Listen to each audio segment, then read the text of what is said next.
Good evening, everyone. Please rise for the Pledge of Allegiance led by Councilmember Eileen McDonnell. I pledge allegiance to the flag of the United States of America and to the republic for which it stands, one nation, under God, indivisible, with liberty and justice for all.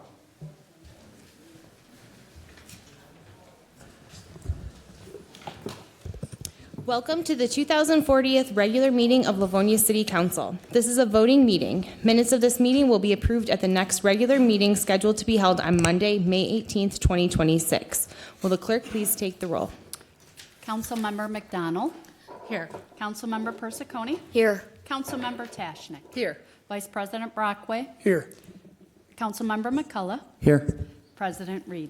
Here. We are just missing Councilwoman Budzinski, but we are sending her very well wishes. They welcomed baby Noah a week ago, so congrats to the Budzinskis.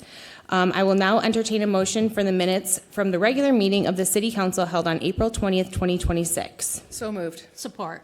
Motion by Tashnik, support by McDonald. Any comments from the audience? Council?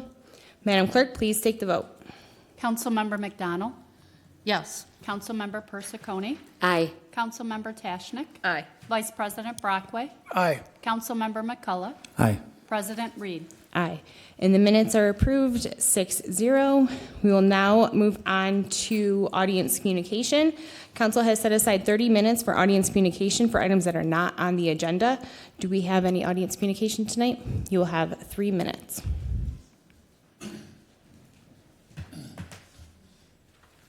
Good evening. Name and address for the record, please. You have 3 minutes. Steve King, Coventry Gardens. I'm thinking about last meeting when I'm making these comments, talking about how council meetings are structured, because right now I think it's kind of working against the public. Typically, not tonight, but typically the meetings are front-loaded. There's tons of stuff in the front of the meeting, comments, recognition, and council remarks. And by the time we get to the actual business, people are already tired and have left. Then the most important decisions, what you're actually voting on, happen later in the meeting when attention is at its lowest. Yes, residents can speak on agenda items, but it happens late. I'm thinking about item 17 that everyone wanted to speak on in the last meeting. It's not the public participation doesn't exist, it's that the structure makes it less effective. And on top of that, too much gets packed into the consent agenda. Items that deserve visibility and discussion are grouped together and passed quickly.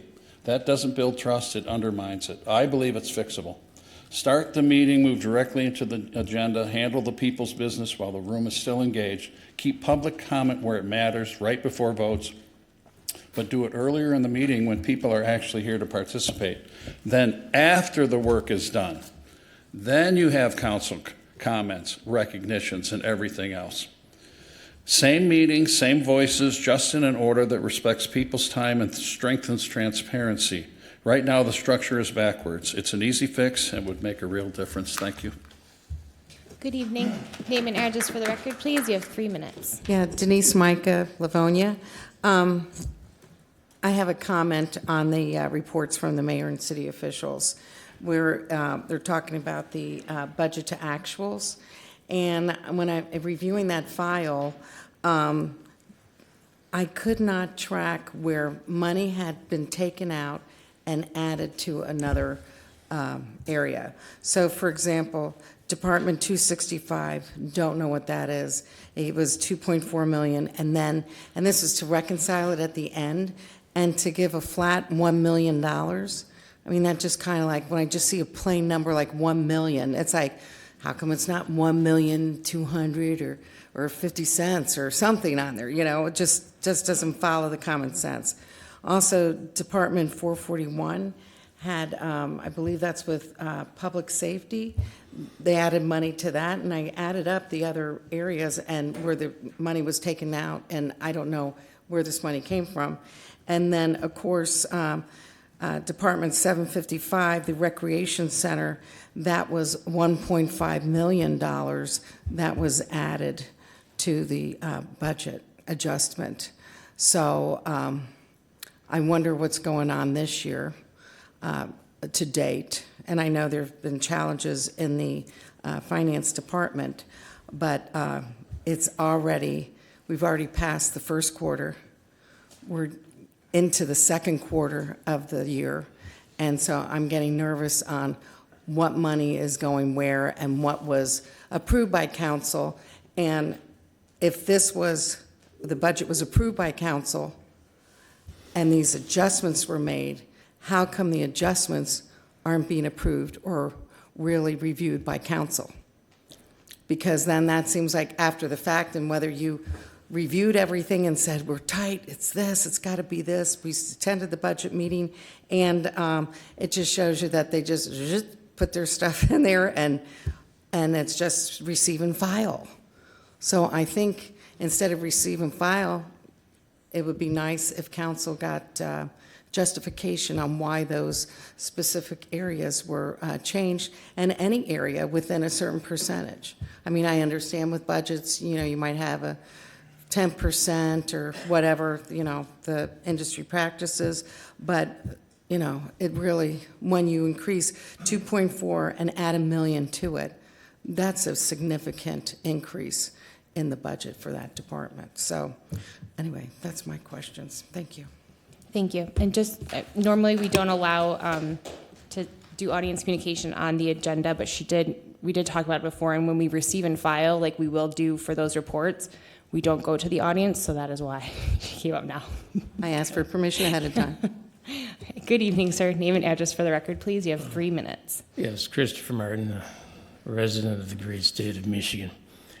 And I want to bring up this topic. I brought it up. It's been going on for years. Never brought it up in front of the new council here. Maybe it'll, have a little bit better working out here. But on the work program from the 16th District Court, here's what occurs. You can see it Saturday and you can see it Sunday. They're at the old courthouse sitting in their vehicles. That's what they're doing. And the people that are in charge of that program, they're sitting in vehicles that taxpayers paid for. So there'll be 2 vans, there'll be 2 pickups, sometimes 3 pickups. They'll be just sitting. That's it. And mentioned it before. I don't know what the director of the 16th District Court is really doing. I can't pronounce your name, or otherwise I would give it. But I don't know if she really knows what's going on. One other thing, there's currently a dead deer out there on the south side of 5 Mile.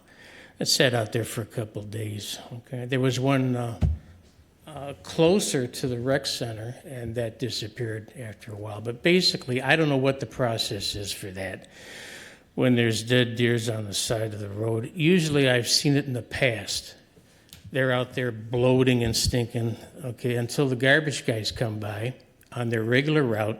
Then the driver gets out and he takes the front legs, and the loader takes the back legs, and they give it the old heave-ho and throw the deer in the back of the garbage truck. I've seen that numerous times. I don't know if we have some other process of getting rid of the dead deer that are laying on the side of the road other than waiting for garbage pickup on that particular day of the week. So if you could, look into that and give some type of clue on who they might call. Is there a disposable way, okay? Or do we wait for the garbage guys? What's the process on that? And once again, to get back to the first thing that I brought up, they're just sitting out there wasting time, the 16th District Court. And I don't care about the guys on the work program, the gentlemen and young ladies that are on that. I care about the guys that are making money, working for the 16th District Court, and sitting in vehicles that we bought for them. Okay? Don't care for that at all. The first time I mentioned it to this current council, maybe you'll do something about it. Thank you. Thank you. Good evening, sir. Name and address for the record, please. You have 3 minutes. John Schaefer, 15638 Brookfield Street, just across 5 Mile. I brought it up 2 other times previously. I'm asking again what happened to the generators that powered the red lights when the power goes out. 2 previous times I've asked on this before. I don't know what happened to the generators. I had heard rumor that it went to senior apartment so they can run oxygen machines when the power went out. I don't know what happened to our city generators. I don't know if new ones have been purchased. I don't know. But that's a program that is very good for public safety. It was in operation when we moved here. Power went out, they'd hook up a generator, you still had red lights. Now it goes to a four-way stop. Sometimes there's a stop sign, but we all know those stop signs don't work very well, especially in dangerous intersections. Thank you. Thank you. Good evening, sir. Name and address for the record, Thank you, please. Madam President, members 3 of council, minutes. John Grisbick, 11301 Hubble. First of all, on a light note, I guess, I wanted to congratulate the Livonia All-Stars, Brandon and others. That was pretty nice. I'm only representing myself this evening. I know there's strong feelings in this community. You have a lot of difficult decisions to make. They have lasting effects on our community.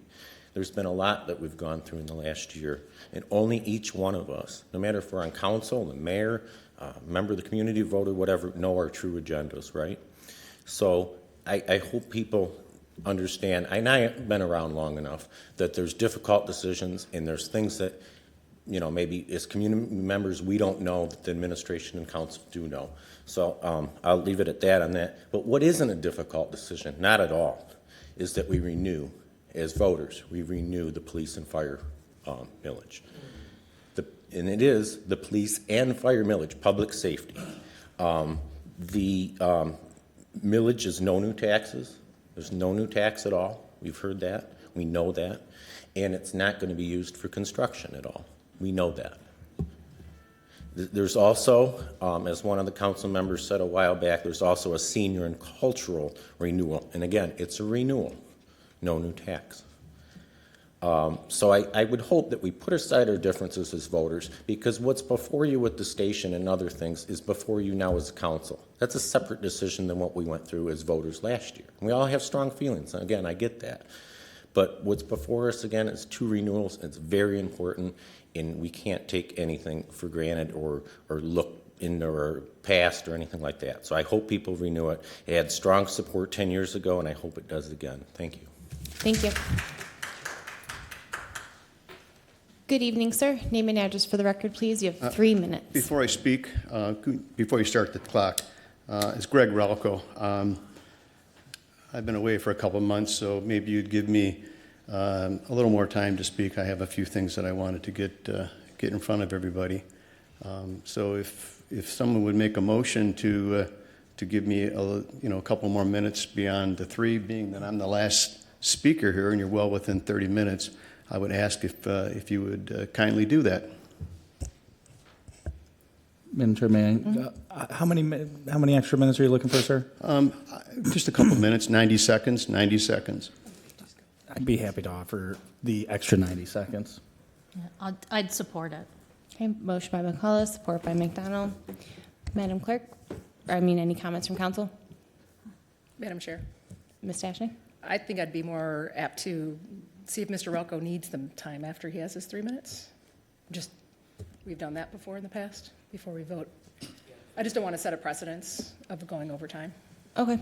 Are you okay with that? Yeah, I'll go over 3 minutes, but if you would let me, I won't go much over 3 minutes, okay? I appreciate it. Very kind of you. Madam Clerk, please take the vote. Councilmember McDonald, Yes. Councilmember Persicone, I'm confused. Is the motion The motion is to give him the time up front. 90 seconds. 90 seconds up front? Okay. No, they didn't say that. That- They said extra time. So Well, we have to, I be clear. I can, I in know. 90 I- seconds. Is that, so my motion would be 90 seconds. Do you I support? would support the same, yes. Thank you for the clarification. I wasn't sure what happened after the. Councilmember Persicone, Aye. Councilmember Tashnik, No. Vice President Brockway, Aye. Councilmember McCullough, Aye. President Reed. Aye. And that passes 5-1, so you have 4.5 minutes. Thank you. I appreciate it. As I said, I've been away a couple months, but while away, I was thinking about the Sheets proposal at the corner of 8 Mile and Newburgh and about the appeal the residents filed with Wayne County Circuit Court against the ZBA's decision to grant a use variance. During that time, it became very clear to me 2 things. First, the City Council and the residents are on the same side of this issue. We're still against it, the residents. And in January 2025, this council overwhelmingly voted no, 5-2, on the rezoning request to this property from a C1 to C2 that would have allowed Sheets to make a proposal. Doesn't guarantee they would have gotten what they were looking for. At the time, your decision was final and not to be overturned. So once again, we're united on this issue. Secondly, as a team, we, you and us, haven't asked the right questions up to this point. First of all, why is the city defending the ZBA's grossly improper decision? Think about it. In violation of the law, the ZBA did not give proper notice to the residents. It's in our appeal. Then the ZBA didn't even have the power to grant a use variance because 4 required criteria were not met. I'll ask the questions. Was the request in line with the ordinances? No. It violates 2 ordinances, and we know them. Was it in compliance with the master plan? No. If you look at the master plan, the future land use for that corner is designated to be a park. Did the owner satisfy the concerns of the residents? That's comical. They heard us. They never even asked us. And that's a record. And yet the ZBA acted like they did. And did the owner demonstrate financial hardship? Not even close. I just drove down Middle Belt from the freeway all the way to 8 Mile on Saturday, and I counted no fewer than 8 retail locations that are empty looking for tenants. He didn't demonstrate financial hardship any more than those people on Middle Belt. So I ask again, why is the city defending the indefensible actions and the behaviors of the ZBA? It's a travesty. Secondly, who in the city is pushing this defense? Logical question. I think I know who's not pushing it. Can't be the city council. You voted 5-2 against Sheets, emphatically, overwhelmingly. Shouldn't be Carter. I spoke to him in his office for an hour before the ZBA meeting because I didn't know anything about the ZBA. And I asked him, can you tell me what they're all about? And he's told me 2 things that I'll remember forever. First of all, he said, don't worry about the ZBA. They never go against the city council. And the second thing, he says, you understand the power the ZBA has? And I says, I'm not sure. He says, they have a very strong power. And because of that, it's veto power. They have to have a high bar to clear before they can rule.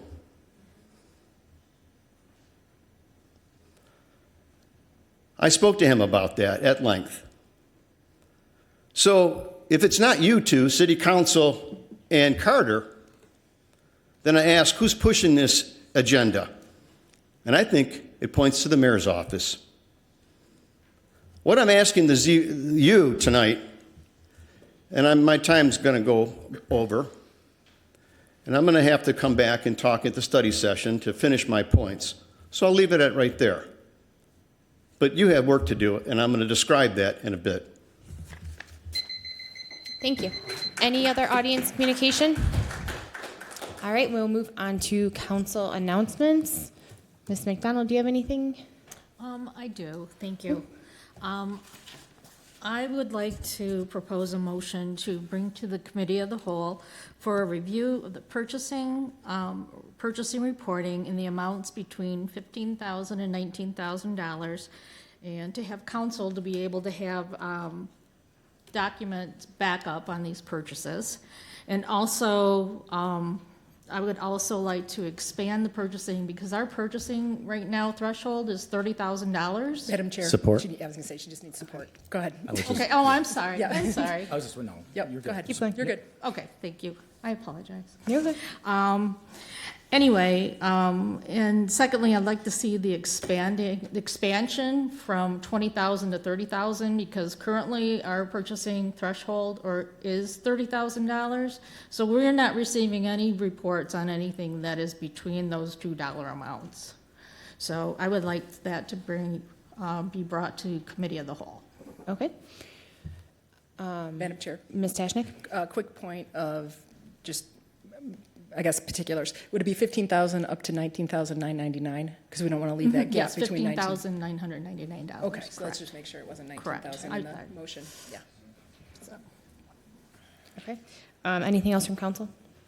Ms. Persicone? Thank you. Just one other point of clarification. So you're asking that every purchase made that is between $15,000 and $19,999 be brought to the committee of the whole for the No. The process. It's the process. It's the reporting process that I'm concerned with. Understand. So, Thank you for that. Yeah. Madam Sorry. Chair, Ms. real Tashnik? quick. Sorry. The finance ordinance already requires a report to be sent to council in those dollars amount. But So I you're would looking for like something it beyond? I would like it actually to be expanded to give us backup information. Okay. I Because just if wanna you make sure look we got it at clear. today's report, there are 2 line items that are on there to the same vendor. And if you combine those two, those are over the bid threshold. And I went back to February, and it's the same scenario with one vendor. So I would just like to make sure that, number one, we are going through the process and watching our finances appropriately, and to ensure, if there's an invoice and it's broken down, I mean, I'm not asking for a complete breakdown of a year's worth of documents, but when we're approving these, or not approving these, but they're just filed, and just for our information, I think it would be best for us to have additional information to ensure that, that we are following everything with ordinance in our purchasing.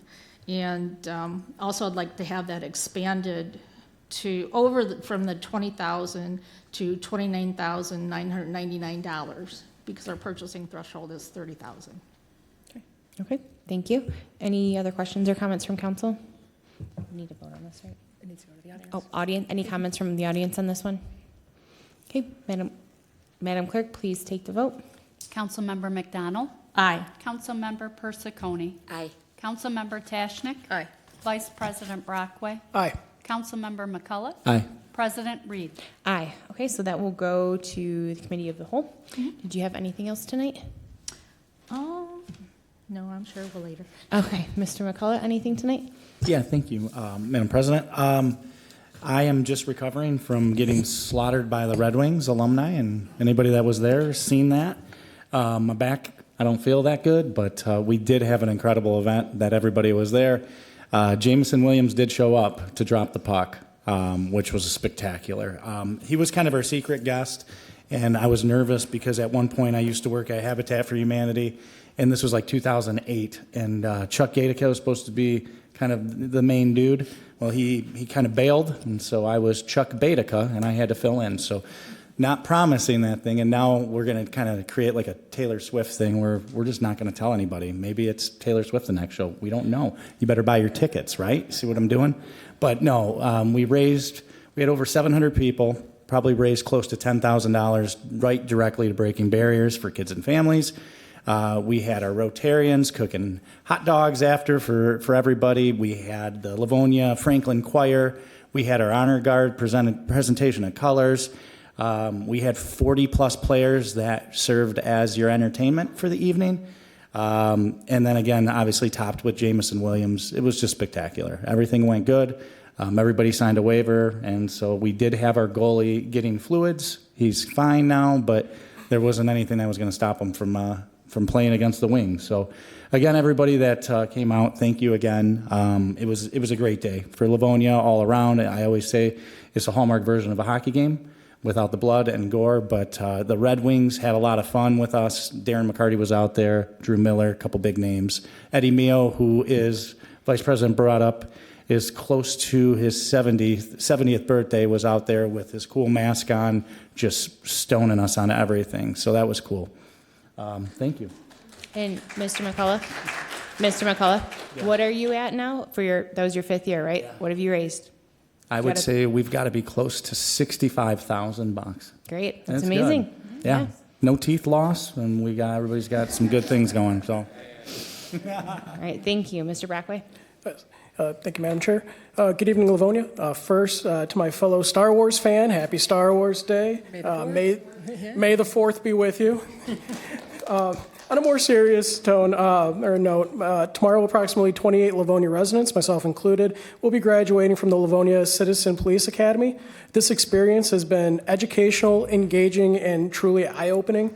It's given me an even deeper appreciation for the men and women of the Livonia Police Department, who day in and day out serve our community with professionalism and dedication. Livonia has long been known as a safe place to live and to raise a family, and that reputation is no accident. It's built on the work the officers who serve you day in and day out and protect the city every day. I want to thank Chief Gralski and Lieutenant Camerata for organizing and leading such a valuable program. I strongly encourage all residents to consider participating in future Citizen Police Academy classes. It offers real insight into work being done on your behalf and the challenges our public safety professionals face. As we look ahead, I also ask residents to consider the upcoming public safety millage renewal. Its passage is essential to maintaining a level of service our community expects and ensuring that we can continue to support both our police officers and the men and women of our fire department. Also, on kind of shifting gears, but along those same lines, on May 7th at 7 p.m., the 12th Annual Livonia Police Memorial Service will be held at the Fallen Heroes Memorial Monument at New Hazel Park. This solemn event honors those who made the ultimate sacrifice in the line of duty. I encourage residents to attend and take a moment to reflect on the cost of the safety that we often take for granted. Lastly, I would like to make a motion to refer an item to the Law and Education Committee. What's the item? What's the item? The item is regarding ultra-light single-person aircraft operations. I'll support. Okay. Motion by Brockway, support by Tashnik. Would you like to expand on that? Sure. It's kind of a niche item here, but we had, I think we all got an email about a ultralight single-person aircraft operating low altitudes over residential areas within Livonia. And this raises potential safety concerns that, at the present, I don't believe the city has a clear means to address. And while I understand that the Federal Aviation Authority does have juris over, the airspace above, there may be gaps at the local level regarding where these aircrafts can reasonably take off and land. So it's kind of a safety concern there. So I just would like to bring that to the Committee of Law and Education. Okay. Thank you. Any comments from council? Anything from the audience? Okay. Madam Clerk, please take the vote. Councilmember McDonald? Aye. Councilmember Persicone? Aye. Councilmember Tashnik? Aye. Vice President Brockway? Aye. Councilmember McCullough? Aye. President Reed? Aye. So that item will go to Law and Education Committee. Anything else from you, Mr. Brockway? That is it. All right. Anything over here? The ladies in red. Ms. Tashnik? Thank you, Madam Chair. Real quick, I know there were some questions during audience communication on what I assume will be received and file reports in a few minutes. Those, we do receive those every council meeting. Ordinance requires, as I mentioned just a few minutes ago, a report to be sent to council for any purchases. We also get actual to budget reconciliations, and if there's any investment of funds, we get reports on those. That all being said, mark your calendars because the budget audit is on June 8th at 7 p.m. That'll be a Finance and Budget Committee, and so if you want to delve into some of the nitty-gritty of all that, that will be kind of kicking off our budget season this year. The month of May brings us Memorial Day, and in Livonia, we don't just save it for one day, and Vice President Brockway just talked about on May 7th, the 12th Annual Memorial Service at Knee Hazel. That's a really impactful event, and I encourage everyone to come. It'll make you so grateful for the first responders we have. And then on Saturday, May 23rd at 9 a.m., we invite everyone to attend the Memorial Day ceremony at Veterans Memorial Plaza. That's at 5 and Farmington on the northeast corner there. So that's also a very impactful event, and it's always just amazing to see what these people have done in service for our country and from our community. Thank you, Madam Chair. Thank you. Ms. Persicone? Thank you, Madam Chair. The only additional thought I would like to add is I want to thank the resident who brought up the renewal millages this evening. And also, we've been talking a lot about the public safety renewal millage, but there are 2 renewal millages. The second is for our parks and senioral cultural events. So senior center, parks and rec employees, again, same type of millage, equally important. Our parks and our senior center, the services that it provides to our communities, they're vital. And again, it's just a renewal, no new tax increase, and our seniors and our families deserve those amenities as well. I would encourage you all to support that renewal too. Thank you. Thank you. And I just have a few announcements. For the spree, the essay is open until May 15th, and that's open to any high school student that lives in Livonia.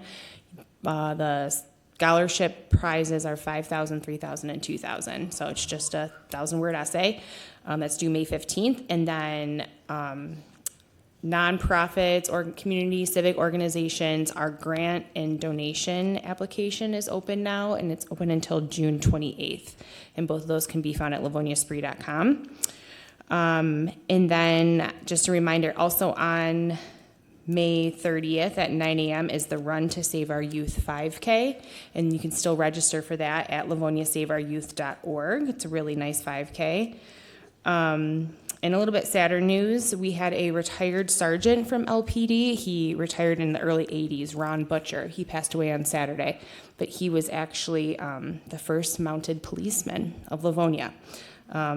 But just wanted to send thoughts and prayers to his family and to my dad, who was a very good friend of his.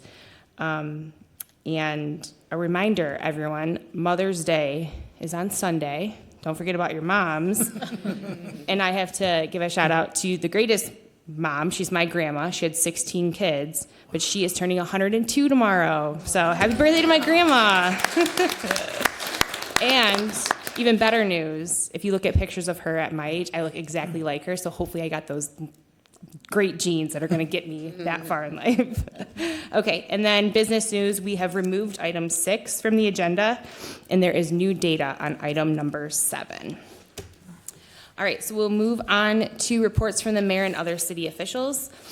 We have received, do I have to read all of these? Okay. We have received communication from the Department of Finance dated April 17th, 2026, and it was forwarding the departmental purchase report for the month ending March 31st, 2026. We also received communication from the Department of Finance dated April 17th, 2026, and it's forwarding various financial statements of the City of Livonia for the month ending October 31st, 2025. And we also have received communication from the Department of Finance dated April 17th, 2026, and it was the forwarding of the quarterly investment report for the City of Livonia for the quarter ending February 28th, 2026. So we have received all 3 items and filed them. All right, moving on to the consent agenda. Items 1 through 5 on the consent agenda will be voted on as one item. These items were previously discussed at the study meeting that took place on April 20th, 2026, and determined to be non-controversial. Do I have a motion? So moved. Support. Okay, motion by Tashnik, support by Persicone. Anything from the audience? Good evening, sir. You have 2 minutes. Name and address, please. Mr. King, Coventry Gardens. All right, item, the wood shakes, is that item 3? Okay. I brought this up last meeting. This is a perfect example. This stuff is thrown on the consent agenda, boom, and you're not even talking about it. Okay, wood shakes at Greenmead. Wood shakes are susceptible to lightning strikes. So this is why we stopped using them. There is a company, and I hope you'll bring it up on your computer right now, Brava, B-R-A-V-A. They make a synthetic wood shake and a synthetic slate product. This is indistinguishable. You can hold them next to each other and you can't tell the difference. So you have the aesthetics, but you have a safer shingle. This is what we should be putting on Greenmead. They're maintenance free. The roofs at Greenmead are an embarrassment. Let's do this. And it only took me a couple seconds, and we're told at the last meeting, well, the historical committee, they wouldn't go for it. Have you asked for the letter that Ted submitted to the historical committee asking if they would consider another shake? No, because it didn't happen, because he didn't ask. He didn't even bother. You do what you've always done. And status quo is death. And you can see it all over the city. So, please, going forward, Brava Roofing. I have no connection with them. I just know they make this product, and it's something you got to look at. Thank you very much. And I'm going to hang for the next item. Thank you. Good evening, ma'am. Name and address for the record, please. You have 2 minutes. Betsy Calhoun, Kimberly Oaks. I appreciate Steve's efforts at keeping our city sustainable financially, but the Historic Preservation Commission follows very closely guidelines from the State Historic Preservation Office, which in turn follows the mandates of the Secretary of the Interior's guidelines for rehabilitation of historic structures. We are very much looking at what is called alternative materials in different areas. Some of them have not been tried. We are trying it out on the Blue House. It isn't indistinguishable. It's thicker. It's supposed to last forever. Well, what about all the plastic fences in people's backyards? They don't look 30 years later, look awful. So it's not just like, oh, this will be great. Shake shingles, when properly maintained, can last many, many years. Livonia has sometimes been a little short on maintenance. If those roofs are washed in a regular fashion, they can last longer. The people out at Greenmead are very good at getting bids, learning information, finding out what is going to be the best for. So don't think this is a particular status quo. The Historic Preservation Commission takes its responsibility of stewardship very seriously, and we do our research. So, thanks. Thank you.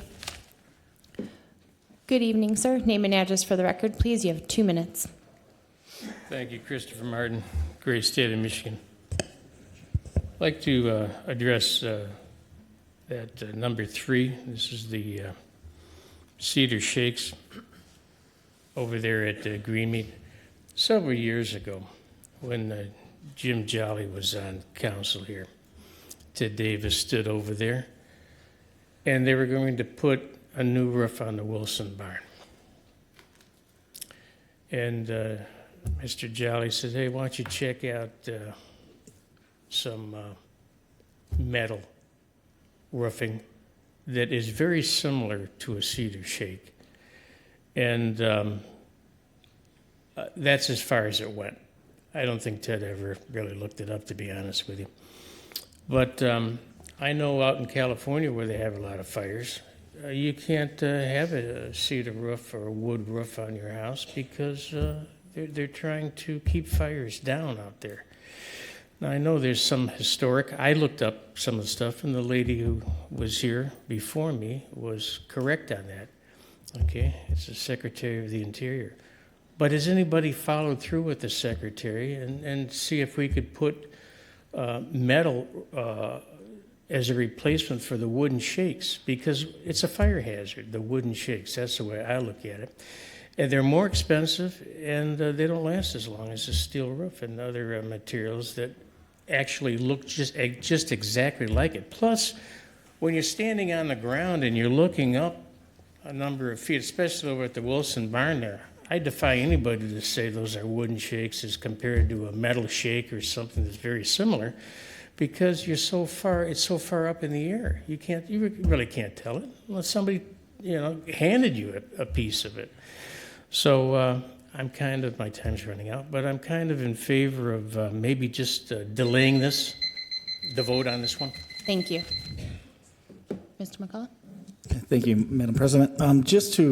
And Mr. King, I know you can't address me back, but to the audience, this is a tough one, right? The maintenance on these buildings for Greenmead, when I first started on council, we did the needs assessment. We had the master plan, and we learned that a lot of the buildings... Mr. McCullough, I'm sorry. If you're going to talk about it, we have to take it off the consent agenda. consent.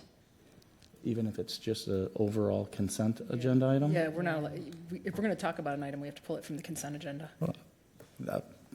I'll take it offline at some point.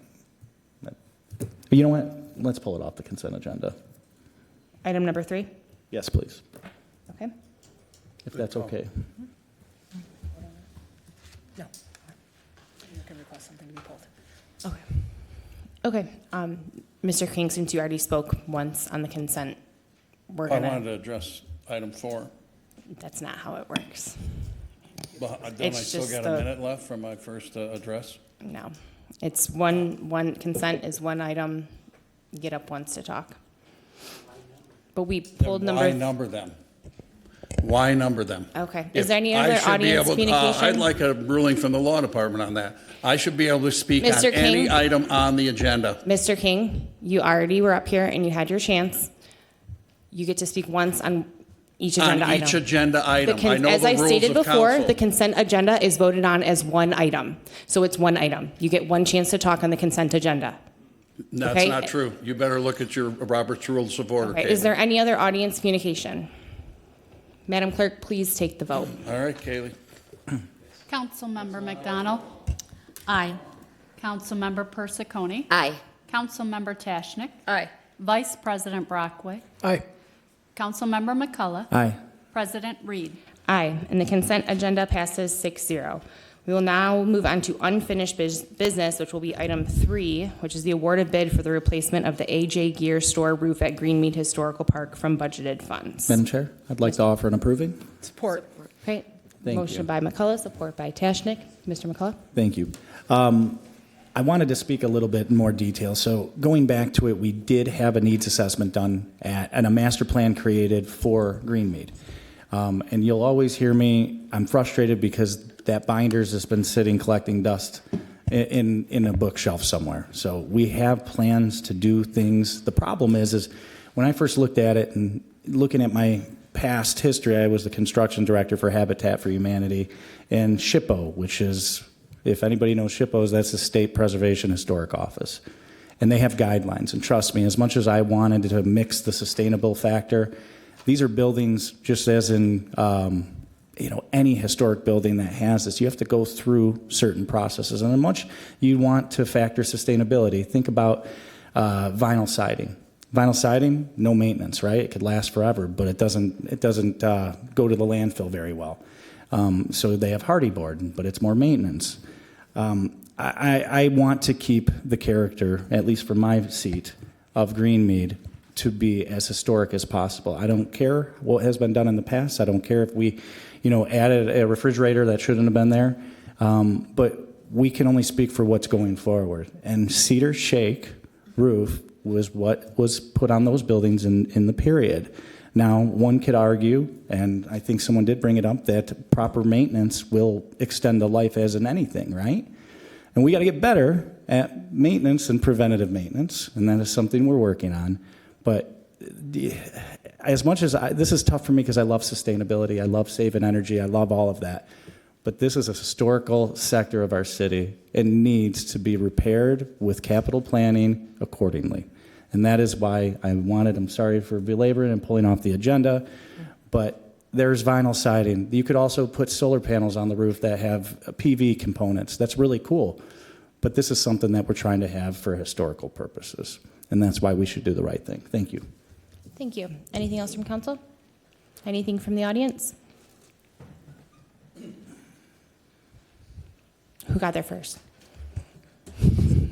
Thank Greg. you. Name and address for the record. You have 2 minutes. Greg Ralco, Gulf Ridge Villa. It's funny what you just said, Brandon. Number one, that there was a master plan for Greenmead. I read that master plan for Greenmead, and it said one of the things in connection to the Sheets development across the street is that that whole area is supposed to be compatible. Development should be compatible. And I've said it this before in these meetings. It's like you wouldn't put a Sheets across the street from the entrance to Greenfield Village. And these people around here have said, well, Greenmead is our Greenfield Village. Well, if that were true, then why did you even contemplate the development across the street of a 24/7 restaurant, drive-through, gas station operation? It defies logic. And I went over to Greenmead a couple times to talk to the Greenmead people, and I reported to this council that they were told not to talk, not to have an opinion, and not to come here and battle on behalf of their interest.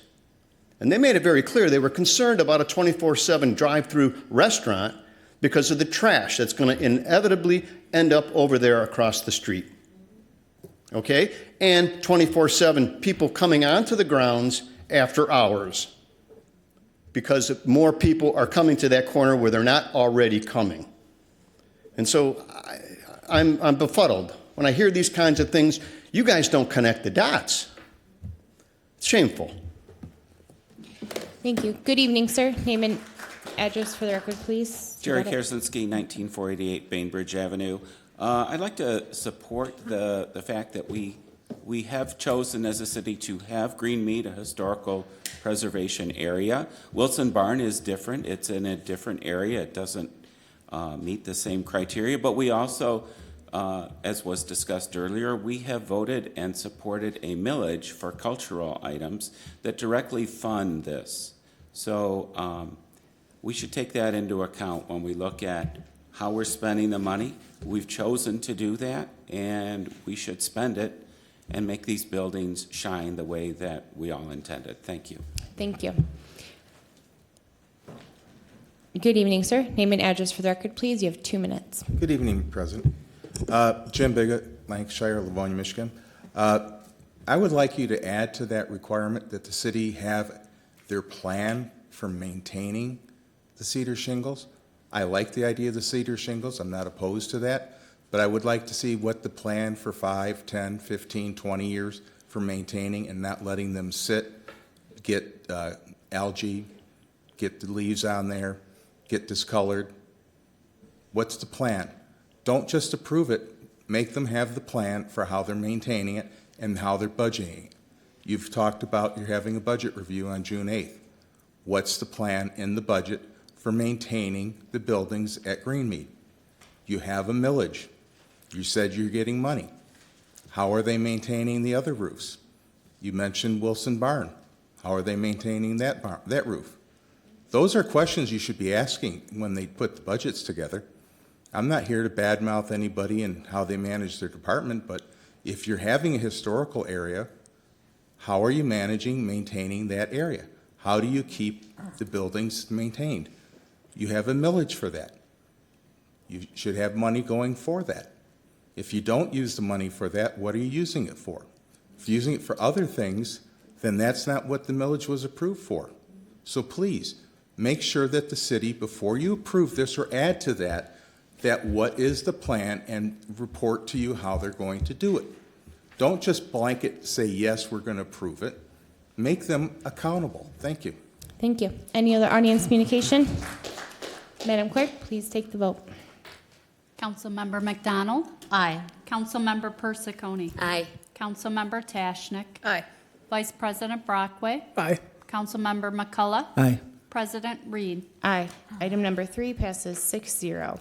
Moving on to item number 7, this is a waiver petition 2026-02-02-08, which is an appeal of the denial of the Planning Commission submitted by Gregory Goodbread on behalf of the RAC Charity Poker, requesting to amend Council Resolution number 277-24, granted on August 26, 2024, to the RAC Pool Hall in connection with the approval of a Class C liquor license to host charity poker games at 28410 Joy Road, located on the north side of Joy Road between Thorpe Street and Harrison Avenue in the southeast quarter of Section 36. This was denied by the Planning Commission on March 24th, 2026, and appealed on April 20th, 2026. Madam President, Mr. McCullough? I'd like to offer a denying. Support. Okay. Motion by McCullough, support by Tashnik. Any comments from council? Anything from the audience? Madam Clerk, please take the vote. Councilmember McDonald? Aye. Councilmember Persicone? Aye. Councilmember Tashnik? Aye. Vice President Brockway? Aye. Councilmember McCullough? Aye. President Reed? Aye, and that passes 6-0. Okay, moving on to item number 8. This is a master plan petition 2026-01-07-01 submitted by the Livonia Planning Commission, requesting authorization by the Livonia City Council to distribute proposed amendments to Livonia Vision 21 Master Plan, including the addition of Book 5, Housing Sustainability, for public review and comment, and to hold a public hearing to consider adoption of the proposed amendments pursuant to Public Act 33 of 2008 as amended, the Michigan Planning Enabling Act. Council? Madam Chair, I'd like to offer a motion to approve. And I believe we discussed, oh, sorry. So any support? Support.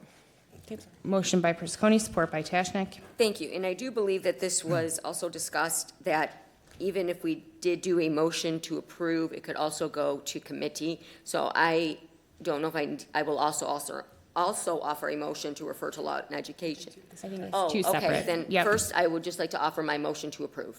Okay. Any comments from council? Huh? You're good? Okay, anything from the audience? Okay. Please state your name and address. You have 2 minutes to speak. Jim Bigga, Livonia, Michigan. As I said previously, the city is only offering one chance to comment on this wonderful document, which nobody has seen. So I don't think having one chance to have public input is fair. Recently, somebody posted online that Kalamazoo, who is a city very similar to Livonia in size and stature, has done 5 or 6 open meetings. They've done a 5-month period where they had citizen input. They've had many meetings with people and builders to see what they could do. All we've had is, I don't remember the name of the company, on using the money that we had left from a grant to finish a report.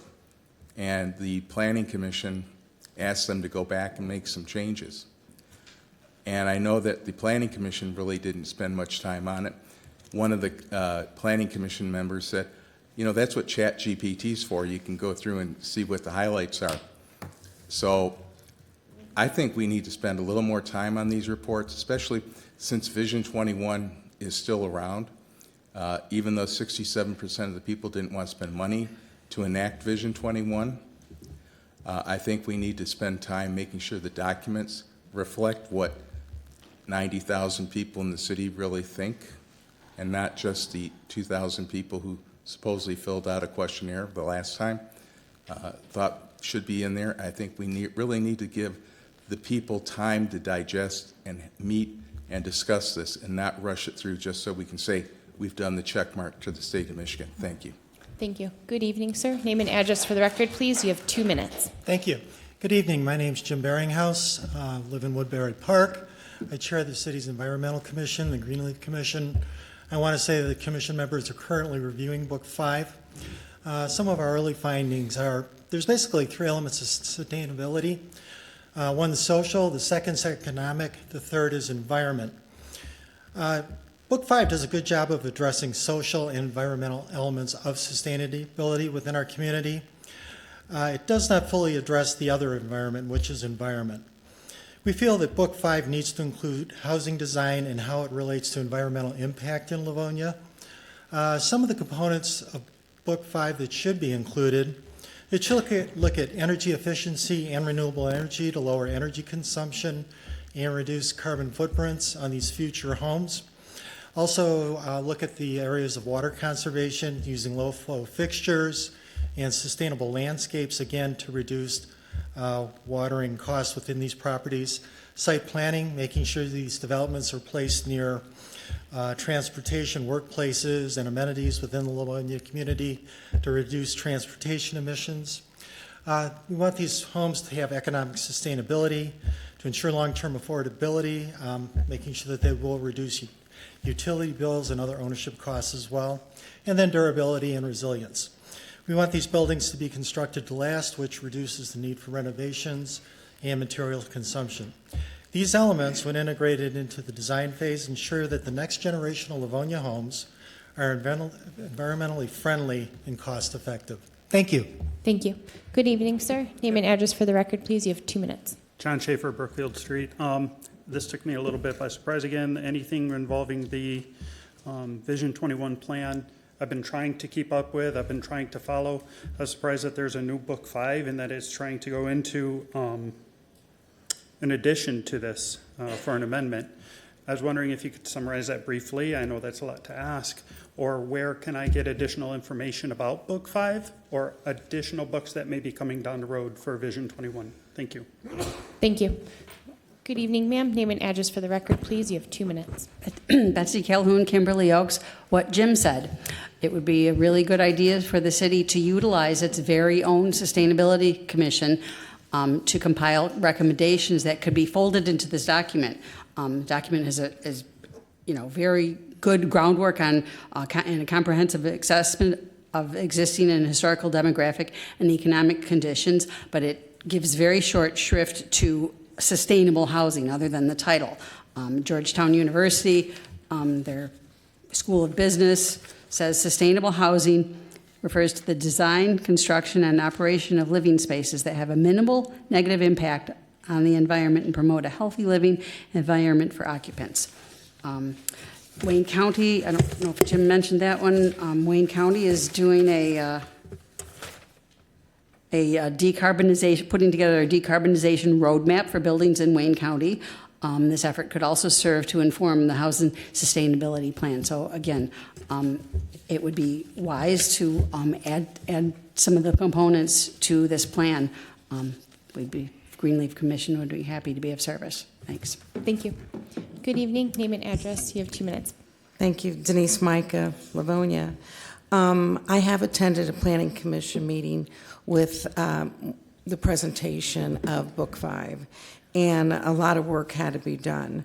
But when we go and look back at what was Vision 21, it was trying to be sold to us, is that Livonia, we're trying to be like, they want this place to be like Plymouth, like Northville.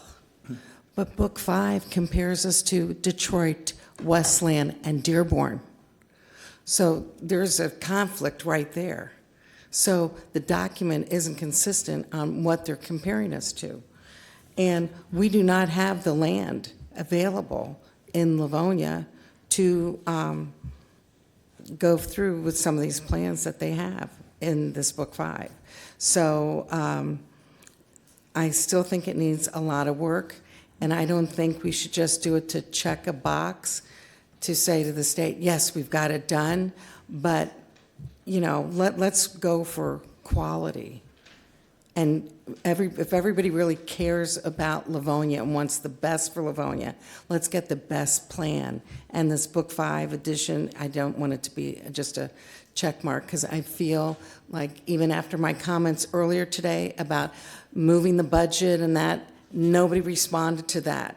And that gets me worried that nobody cares where the money's going, what's happening, and we're just pushing aside and just going to whatever we want individually to do. And we should get together as a community and work for the best Livonia and delay this. Thank you. Thank you. Good evening. Name and address for the record, please. You have 2 minutes. Hi, my name is Naz Simsit. I live at 18957 Aspen Drive, Livonia. Speaking to some of the comments earlier, I do believe that there should be a standard for people to reduce their personal impact with their homes when it comes to carbon emissions and their impact on the environment.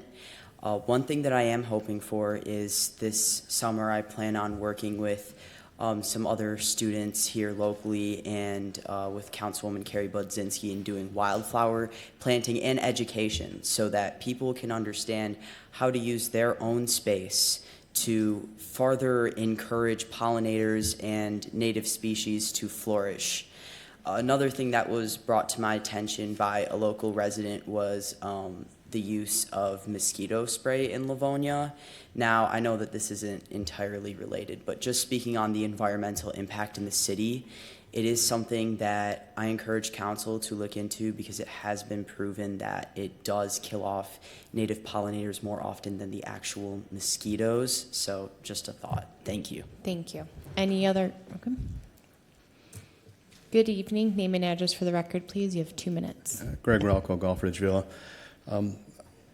On the issue of, geez, I'm drawing a blank now. I apologize. I'm getting old. Housing, planning. Well, on the changes to the master plan, thank you. I went, before I was out of town, I went to a planning commission meeting, and they were talking about, and I was keenly interested in, the 8 Mile Newburgh corner. And part of their proposal for the master plan was to rezone that corner to a C2. from a current C1, okay? And this is like, locking the barn door after it's, or trying to justify, I should say, justify your actions by following up after the fact. Because once again, I mentioned earlier, the city council said no to a rezoning of that corner back in January 25, 5 votes to 2. Okay, overwhelmingly. Okay, but in that plan, they were talking about doing that. So I want to make sure on the record that we're not going to do that. I don't know where it's been. I've been out of the picture for a couple months, but that was one thing that was tabled in part of that conversation. Then I guess the other thing too is you go to a lot of trouble with the master plan, but you ignore it. We raised that and said that the master plan for that corner, future land use, was supposed to be a park. It wasn't supposed to go in the opposite direction to become a 24/7 gas station and carry-out restaurant and drive-through. Okay, so you have a master plan and you check the box, as someone said earlier, but you don't look at it. And I brought it to your attention at this meeting, and everybody ignores it. So you feel real good about yourself updating the master plan, but if you update it correctly and follow it. Thank you. Good evening, sir. Name and address for the record, please. You have 2 minutes. Good evening. Jerry Karsinski, 19488 Bainbridge Avenue. I think the fundamental decision today is this plan going to go forward and get public comment, or are we just going to keep poking holes at it and kicking the can down the road? So I would hope that we can move forward. Let's have a community discussion on this. Yes, it sounds like there's probably holes in it that could be addressed, but this has been delayed far too long. Thank you very much. Thank you. Any other audience communication on this item? Mr. McCullough? Oh, no. Sorry. Not audience. Ms. Tashnik? Thank you. I think there's a little confusion, and hopefully Mr. Taormina can correct me if I say anything inaccurate here. But the Livonia Planning Commission is asking the Livonia City Council to distribute the proposed amendments to, we're not voting on a new Vision 21 today. We're not voting on the amendments necessarily. They want us to distribute them so then they can do some more work on it. That includes the addition of Book 5, and then there would be public review and a public hearing. So that's what I believe, yeah. So that's what we're voting on. We're not actually adopting it today. So I just want that to be clear, that there will be an opportunity for public opinion. So there will be a public hearing. Mr. McCullough? Just to even compound onto that, yeah, so if you guys read, and I know this is the tough part, obviously the trust is a little lacking, and so everybody wants to, I get it. I'm not going to argue that whatsoever, but this item literally just is a formal resolution to start that process, start the communication. The next step that we're going to take, hopefully after this, is putting this item into law and education to get more public comment. Right. So all this does is gives the Planning Commission the ability to go and start talking to residents legally. So in some theories, and it's hard, sometimes you got to explain it, because I look at these things half the time when I first started. I don't get it. I'm like, what does this mean? But that's really what this means, just to start the communication, start the process. And we're going to have 2 avenues. Council's going to have potentially the Law and Education Commission to talk about it. Planning's going to have that.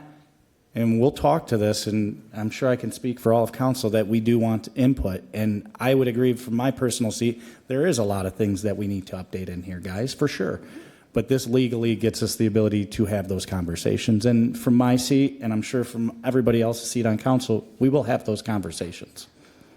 I want to say trust me, but I don't think we're there yet. Thank you. Ms. McDonald? Thank you, President Reed.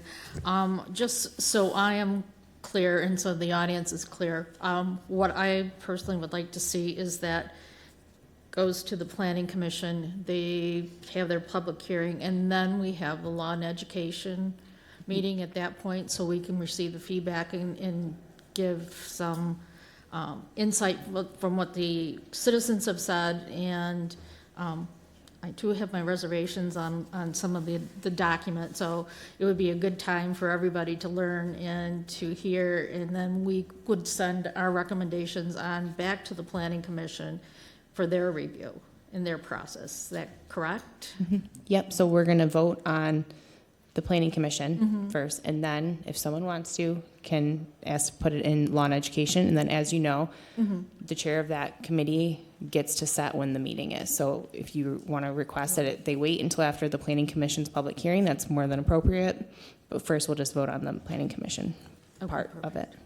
All right, wonderful, thank you. Yep. Anything else from council? Ms. Persicone? Thank you, Madam Chair. And one last note to the resident who was wondering where Book 5 was. It is available on the council packet.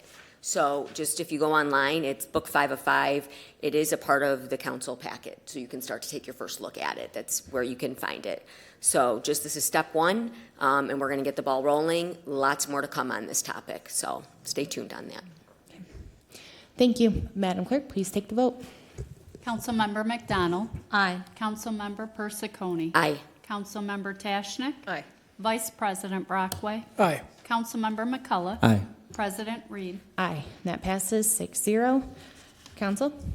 Madam President, Commissioner. may I also add this subject matter to the Law and Education Committee? Support. Okay, motion by McCullough, support by Persicone. Do you want to expand on that? I think we've already expanded if anybody realizes this is an extra layer.